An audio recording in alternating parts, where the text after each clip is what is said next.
Muslimin wa akhwatul muslimat rahimakumullah. Setelah kita mengetahui yang wajibnya dalam melaksanakan ibadah umroh, kita perlu mengetahui yang sunnahnya pula dalam kita melaksanakan ibadah umroh. Apabila yang wajib kita tinggalkan, maka tidak sah umrohnya. Apabila yang wajib kita tinggalkan, maka akan menyebabkan membuat kita mendapatkan dosa karena melanggar kewajiban. Tetapi ketika berbeda dengan sunnah, apabila sunnah itu tertinggal, maka tetap sah ibadahnya. Namun apabila dikerjakan yang sunnah itu, kita akan mendapatkan pahala. Tetapi ketika kita tidak melaksanakannya, maka tidak akan mendapatkan dosa daripada Allah Subhanahu wa ta'ala.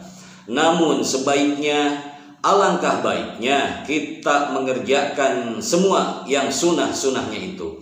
Kenapa demikian? Yang sunnah akan bisa menjadi penyempurna. Yang sunnah akan bisa menjadikan pelengkap dalam ibadah umroh kita. Akan bisa menjadikan pelengkap dalam melaksanakan dalam rangkaian ibadah-ibadah umroh yang kita laksanakan. Dalam kita berada di tanah suci Makkatul Mukarramah, serangkaian kesunahan alangkah baiknya kita laksanakan. Bukankah kita tujuan umroh itu ingin menjadikan umroh kita ini mabrur, ingin menjadikan umroh kita ini mabrurah, ingin menjadikan umroh kita ini Allah kabul, ingin menjadikan pahala yang sebanyak-banyaknya dengan penuh ampunan daripada Allah, dengan berharap syafaat atas Rasulullah sallallahu alaihi wasallam. Maka dari itu, janganlah kita tinggalkan yang sunnah-sunnahnya ketika kita melaksanakan ibadah umroh. Apakah itu sunnah yang paling mudah yang kita kerjakan, termasuk sunnah yang luar biasa kita kerjakan. Semua yang sunnah di dalam melaksanakan ibadah umroh adalah 10. Yang 10 ini di mana dulu Rasulullah SAW selalu mengerjakannya tanpa henti ketika melaksanakan ibadah umroh. Maka ketika kita melaksanakan sunnahnya umroh yang 10 ini, berarti kita telah mengikuti apa yang telah dicontohkan oleh baginda Rasulullah SAW. Adapun ke-10 sunatnya umroh itu adalah yang pertama, mandi sebelum ihram, memotong kuku sebelum ihram, menipiskan kumis bagi pria yang berkumis sebelum ihram, mencabut bulu ketiak sebelum ihram, dan mencukur bulu kemaluan sebelum berihram atau sebelum mengucapkan lafaz ihram atau sebelum niat.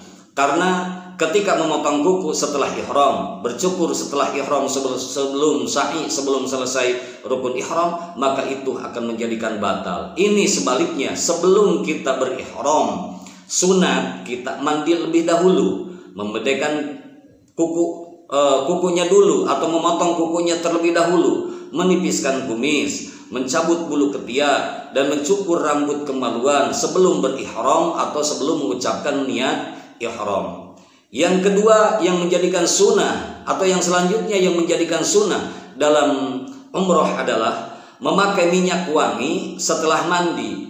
Namun pemakaiannya bukan pada kain, melainkan di badan kita sebelum mengucapkan niat ihram. Tetapi sesudah melafadzkan atau mengucapkan niat ihram, maka dilarang baginya untuk memakai minyak wangi di badan maupun di pakaian. Kita misalkan sudah mandi,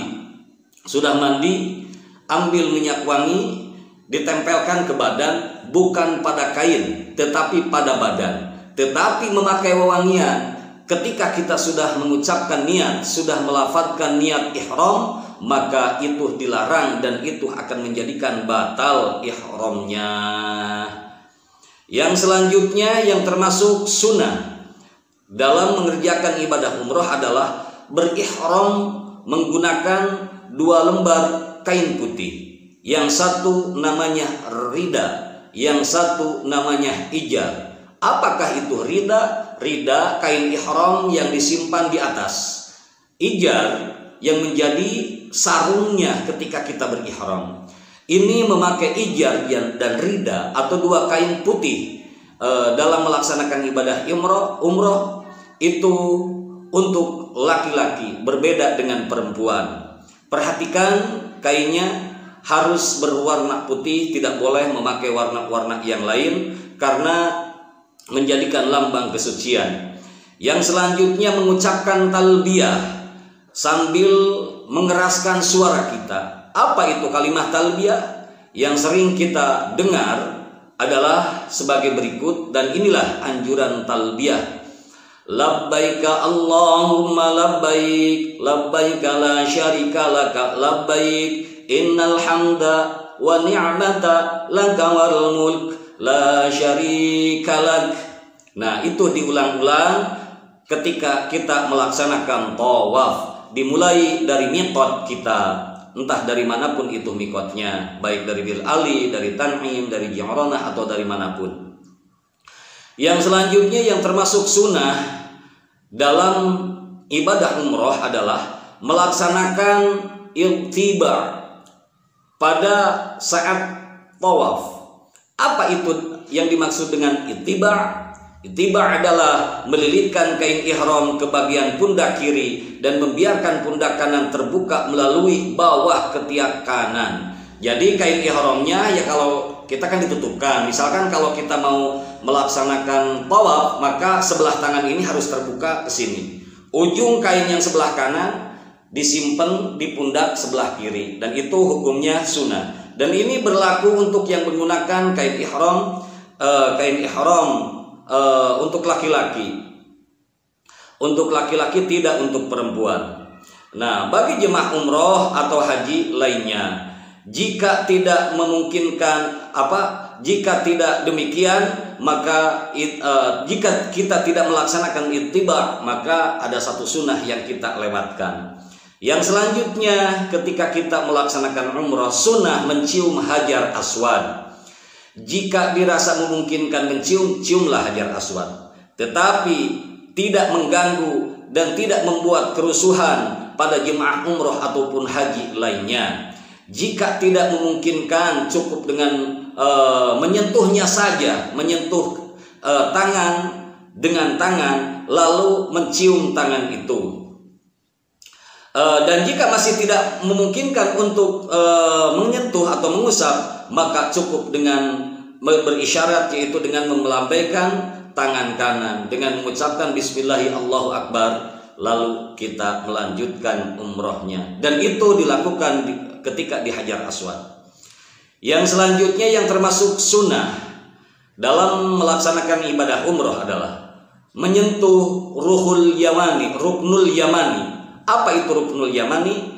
Di dalam sudut Ka'bah ada 4 sudut. Yang pertama Hajar Aswad, itu dimulai tawaf dan berakhir harus di situ. Yang kedua, setelah Hajar Aswad, kalau kita lawan arah, maka itu namanya rukun Iraqi. Setelah rukun Iraqi ada yang disebut dengan rukun Syami. Setelah rukun Syami, maka yang terakhir adalah rukun Yamani. Dari rukun Yamani langsung kembali ke Hajar Aswad.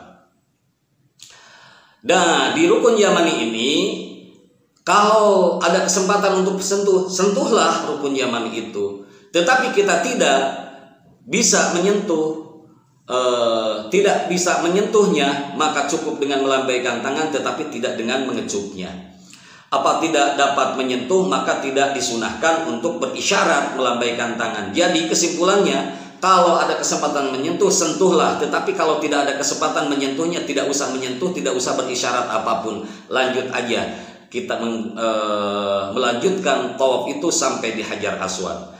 Yang selanjutnya adalah yang ke-8, memperbanyak zikir, memperbanyak doa ketika tawaf, seperti tasbih, tahlil, tahmid, zikir, istighfar. Perbanyaklah itu. Yang selanjutnya yang termasuk sunnah dalam melaksanakan ibadah umroh adalah meminum air zam-zam. Yang terakhir, pada saat berada di antara rukun Yamani dan rukun Hajar Aswad, sebaiknya mengucapkan Rabbana atina fid dunya hasanah wa fil akhirati hasanah wa qina adzabannar. Itu sambil kita berjalan dari rukun Yamani sampai rukun Hajar Aswad, dan itu Rabbana atinanya itu diulang-ulang sampailah kita di rukun Hajar Aswad.